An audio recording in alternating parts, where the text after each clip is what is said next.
तर बाजारभाव 80 रुपये होतो. काय हो, बाजारभाव 80 रुपये होतो तेव्हा अमोलने 100 रुपये दर्शनी किमतीचे 50 शेअर्स विकत घेतले. किती शेअर्स विकत घेतले होते ना? 50 शेअर्स. किती? 50 शेअर्स विकत घेतले. त्या वर्षी कंपनीने 20% लाभांश दिला. किती?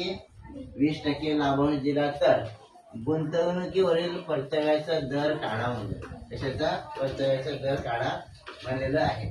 तर या ठिकाणी बघा, येथे आपण काय करू, बाजारभाव लिहून घेऊ. बाजारभाव किती आहे या ठिकाणी? बाजारभाव 80 रुपये आहे. किती रुपये आहे? 80 रुपये. दर्शनी किंमत किती आहे? 100 रुपये आहे. किती आहे? 100 रुपये. तर शेअरची जी संख्या आहे, शेअरची संख्या बरोबर 50 रुपये. लाभांशाचा दर किती आहे? 20% आहे. तर एकूण गुंतवणूक काढत असताना त्याचं सूत्र आहे शेअर्सची संख्या गुणिले बाजारभाव. काय सूत्र आहे? शेअर्सची संख्या गुणिले बाजारभाव. हे सूत्र पाठ करून घ्या. आता या ठिकाणी बघा, शेअर्स किती आहे? 50 रुपये आणि बाजारभाव किती आहे? 80. तर 85 40. हे शून्य शून्य इथे 2 शून्य म्हणून 2 शून्य आपण 2 टाकलं म्हणजे झालं त्याचे किती? 4000 रुपये. किती झालं? 4000 रुपये.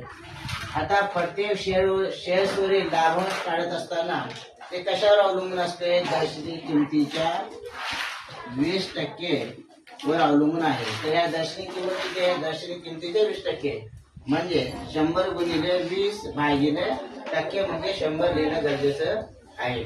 तर या ठिकाणी बघा, हे 2 शून्य गेले, हे 2 शून्य गेले, झाले किती मग? 20 रुपये. किती झाले? 20 रुपये. त्याच्यानंतर या ठिकाणी बघा, 50 शेअर्सवरील लाभांश काढत असताना आपण या ठिकाणी 50 गुणिले 20 रुपये आहे. किती आहे? 50 गुणिले 20. तर 5 दोन्ही 10.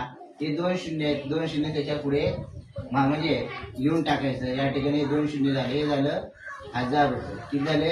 1000. आता काढायचं आहे आपल्याला परताव्याचा दर. परताव्याचा दर काढत असताना सूत्र आहे एकूण लाभांश भागिले एकूण गुंतवणूक गुणिले 100.